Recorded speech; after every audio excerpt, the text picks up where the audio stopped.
நம்மளுடைய உடற்கூறும் மனக்கூறும் ஒன்றிணையணும். நம்ம யோகத்தில் நம்மளுடைய உடற்கூறு மனக்கூறு உணர்வுக்கூறு இவைகள் ஒன்றிணையணும். நாடி நரம்புகளில் மிக வேகமாக வேலை செய்கின்றது. நரம்பு தளர்ச்சி உள்ளவர்களுக்கு, அப்புறம் பார்க்கினிசம் அப்படிங்கக்கூடிய நோய் தொற்று உள்ளவர்களுக்கு எல்லாமே இது நல்ல வேலை செய்யக்கூடிய ஒரு முக்கிய. நாடு சமாதானமாக இருக்கணும், மக்களுக்கு நான் ஒரு பிரார்த்தனை வைக்க சொல்ல போகிறேன் அப்படின்னு சொல்லும்போது இந்த பிரார்த்தனையோடு அவங்க வச்சாங்கன்னா அவங்களுக்கு எல்லா விதமான மேன்மையும் கிடைக்கும்.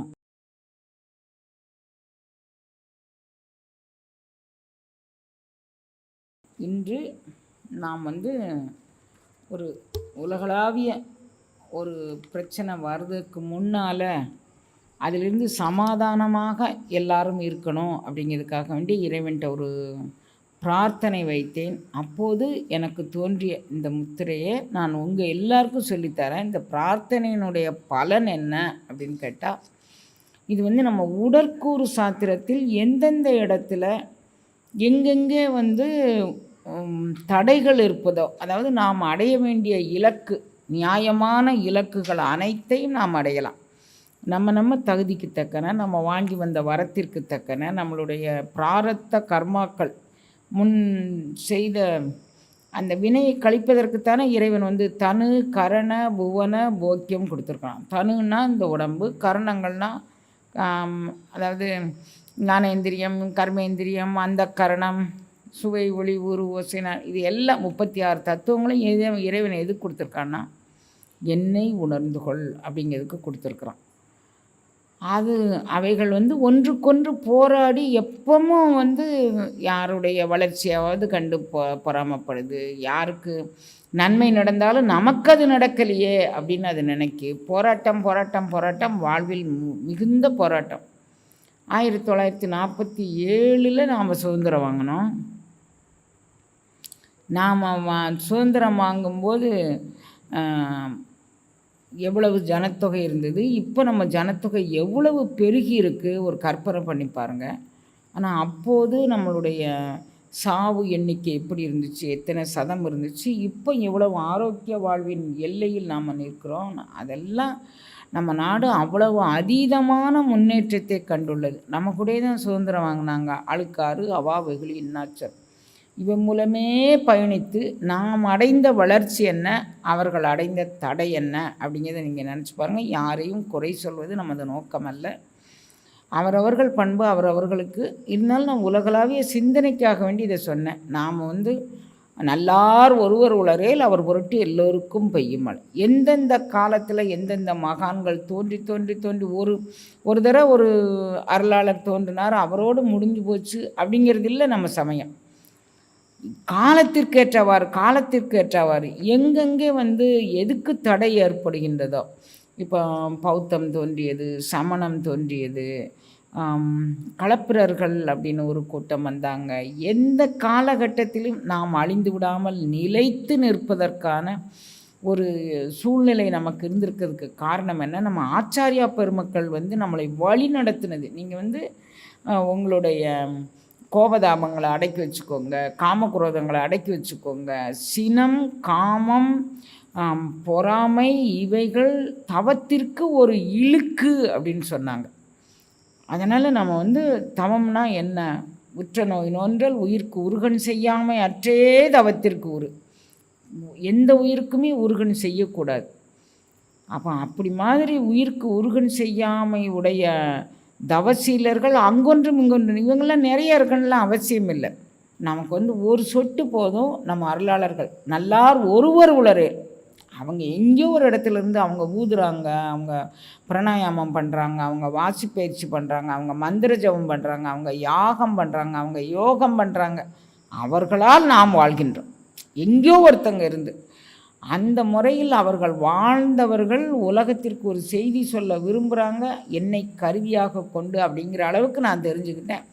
இன்றைக்கு நம்மளுடைய இந்த முத்திரையினுடைய பலன் என்ன, நம்மளுடைய உடற்கூறும் மனக்கூறும் ஒன்றிணையணும். நம்ம யோகத்தில் நம்மளுடைய உடற்கூறு மனக்கூறு உணர்வுக்கூறு இவைகள் ஒன்றிணையணும். அது நம்ம யோகத்தின் பலன். நாடு நலம் வரணும், மாதம் மும்மாறி மழை பெய்யணும், அது உலக சேமத்துக்கான பலன். நம்ம என்வைன்மெண்டல் நம்ம ஆஃபீஸ்க்கு போகிறோம், அங்கே நமக்கு எதிரிடையான அன்பர்கள் இருக்கிறாங்க, நம்ம கருத்தோடு ஒத்துப்போகாத அன்பர்கள் இருக்கிறாங்க.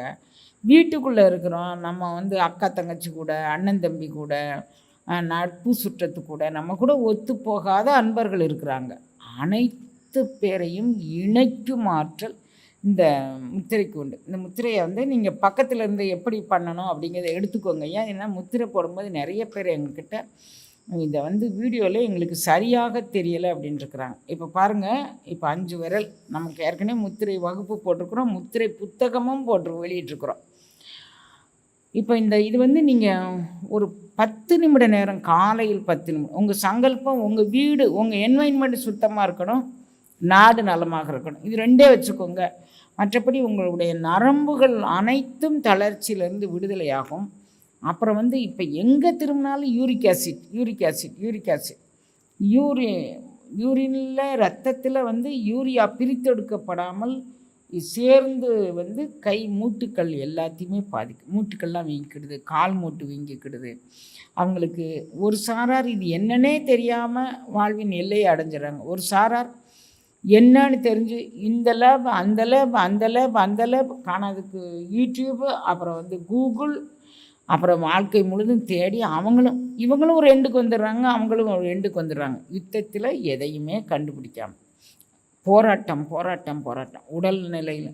இது எல்லாத்திற்குமே இந்த யூரிக் ஆசிட் அப்படிங்கக்கூடியது நம்ம உடம்புலேருந்து பிரிகிறதுக்கு இது ஒரு ரத்தத்தில் கலக்காமல், யூரியா வந்து ரத்தத்தில் கலக்காமல் பிரிகிறதுக்கு இது ஒரு பயிற்சி. இங்கே பாருங்கள், இப்போ நம்ம என்ன பண்ணுறோம், மோதிர விரல் இது ஏறத்தாழ உங்களுக்கு பார்க்கறதுக்கு குதிரை முத்திரை அப்படிங்கக்கூடிய ஒரு முத்திரையோ அப்படிங்கிற ஐயத்தை தோற்றுவிக்கும். இது செய்கிற முறையை பார்த்துக்கோங்க.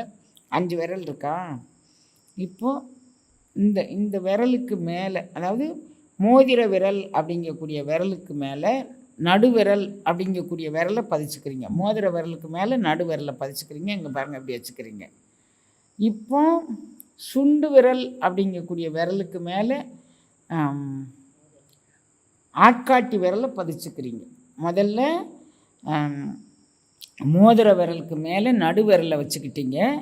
2வது சுண்டு விரலுக்கு மேலே ஆட்காட்டி விரலை வச்சுக்கிட்டீங்க. அப்போ இந்த விரலினுடைய அமைப்பு ஏறத்தாழ குதிரை முத்திரை மாதிரி தோன்றலாம், ஆனால் அது அப்படி இல்லை, குதிரை முத்திரை இல்லை. இப்போ இந்த கட்டை விரலை இங்கே வச்சுக்கிறீங்க. இப்போ நமக்கு மனம் அடங்கலமா, நாங்கள் என்ன தான் மந்திரத்தை சொன்னாலும் மனம் வந்து ஆடிய திருவை அரை சுற்றுமுன் ஓடிய மனம் 1 கோடி நினைக்குது அப்படின்னு எல்லாருமே கேட்குறாங்க. இது 2 கையிலும் செய்யக்கூடிய ஒரு முத்திரை. இது ஒரு முத்திரையோடு இன்னொரு முத்திரையை வந்து நீங்கள் கையில் வச்சுக்கிட்டே நீங்கள் இதை இணைச்சிட்டு அவ்வளோ வச்சிடலாம். அங்கே பாருங்கள், 2 கையிலையும். இப்போ இந்த கையில் வச்சுட்டு இந்த கையில் வைக்கிறதுக்கு இதை கொஞ்சம் சப்போர்ட்டிவாக வச்சிங்கன்னா இது நின்றுக்கூடும். குதிரை முத்திரையில் கூட இவ்வளோ வேகமாக நிற்கிறது இல்லை. அது வந்து 4-5 தடவை வலிக்கிக்கிட்டே போகும், அப்புறம் தான் நீங்கள் செம்மைப்படுத்தணும். அப்போ இது என்ன பண்ணும் அப்படின்னா, நாடி நரம்புகளில் மிக வேகமாக வேலை செய்கின்றது. நரம்பு தளர்ச்சி உள்ளவர்களுக்கு, அப்புறம் பார்க்கினிசம் அப்படிங்கக்கூடிய நோய் தொற்று உள்ளவர்களுக்கு எல்லாமே இது நல்ல வேலை செய்யக்கூடிய ஒரு முத்திரை. அப்போ இந்த முத்திரையை நீங்கள் வந்து எப்படி வச்சுக்கணும், இப்போ கட்டை விரலை இதுக்கு மேலே வச்சுக்கிறீங்க. அப்போ 5 விரல்களும் சேர்ந்துக்கிடுது. பட் இதில் விரல் நுனி எதில் சேருதுன்னா, சுண்டு விரலோடு கட்டை விரல் சேருகின்றது. இதில் வட்டமாக நீங்கள் வச்சுக்கிறதுக்கு கொஞ்சம் முயற்சி பண்ணால் போதும். நீங்கள் வலிக்கிட்டு போயிடும். நீங்கள் கொஞ்சம் முயற்சி பண்ணால் இதில் எல்லாமே நல்ல சிறப்பாக முடிஞ்சும். இந்த முத்திரைக்கு சமாதான முத்திரை அப்படின்னு சொல்லி எனக்கு இது முத்திரை பேர் தெரியலை குழந்தைங்களா. நான் இறைவன்கிட்ட ஒரு விண்ணப்பம், நாடு நலம் வரணும், நாட்டு மக்கள் நலமாக இருக்கணும்னு சொல்லும்போது எனக்கு எப்படி இந்த முத்திரைகள் வந்து தோற்றுவாயாக, நான் படித்தது எல்லாமே ஒரு 50 வருஷம் ஆயிடுச்சு படித்து, எனக்கு நினைவில் இல்லை. ஆனால் எனக்கு முன்னால் இந்த முத்திரைகள் எல்லாமே வந்து யாரோ ஒருவர் வச்சு காமிக்கிற மாதிரி எனக்கு ஒரு தோற்றம் வருகின்றது. அதனுடைய அடிப்படையில் நான் உங்களுக்கு இதை செய்கிறேன். இன்றைக்கி நாடு சமாதானமாக இருக்கணும், மக்களுக்கு நான் வந்து ஒரு பிரார்த்தனை வைக்க சொல்ல போகிறேன் அப்படின்னு சொல்லும்போது இந்த பிரார்த்தனையோடு அவங்க வச்சாங்கன்னா அவங்களுக்கு எல்லா விதமான மேன்மையும் கிடைக்கும் அப்படிங்கிற அளவில் நீங்கள் இதை வந்து கொண்டுட்டு போங்க. அங்கே பாருங்கள், இப்போ இந்த மோதிர விரல் இருக்குது, அந்த விரலுக்கு மேலே நடுவிரலை வைக்கிறீங்க, மோதிர விரலுக்கு மேலே நடுவிரலை வைக்கிறீங்க. இது வெளிப்பக்கமாக நடக்கும். உள்பக்கமாக ஆட்காட்டி விரல் விரலுக்கு மேலே சுண்டு விரலை வைக்கிறீங்க. உள் பக்கமாக ஆட்காட்டி விரலுக்கு மேலே சுண்டு விரலை வைக்கிறீங்க. வளைச்சு தெரியுதா? ஆட்காட்டி விரலுக்கு மேலே சுண்டு விரல். அப்புறம் சுண்டு விரல் நுனியோடு இந்த கட்டை விரல் நுனியை இணைச்சிக்கிறீங்க. இவ்வளவே தான். இதே தான் 2 கையிலும் வைக்க போகிறீங்க. இவ்வளோ தான் 2 கையிலும் வைக்க போகிறீங்க. மிக குதிரை முத்திரை மாதிரி கொஞ்சம் கடினமான முத்திரை இல்லை. இது ரொம்ப லகுவான முத்திரை தான். இது நம்மளுடைய நாடி நரம்புகளில், நம்ம மனதில், அந்த கரணத்தில் எல்லாத்திலுமே வேலை செய்து நம்மை தூய்மைப்படுத்தக்கூடியது. இந்த முத்திரையை வச்சுக்கிட்டு தீபத்தை ஏற்றி காலை மாலை 2 வேளையும் தீபம் ஏற்றி அது முன்னிலையில் இருந்து நாட்டு மக்கள் நலம் பெறணும், என்னுடைய பிள்ளைங்க எல்லாம் நல்ல ஒழுக்கமாக நல்ல ஆரோக்கியமாக இருக்கணும், நாட்டுப்பற்றோடு தேசப்பற்று தெய்வப்பற்று இரண்டும் 2 கண்களாக கொண்டு வாழணும் அப்படின்னு எல்லா மக்களும் ஒரு விண்ணப்பம் வைத்துக்கொண்டு இந்த முத்திரையை செய்து வழிபட்டு வந்தால் மிகுந்த பலனடையலாம் குழந்தைங்களா.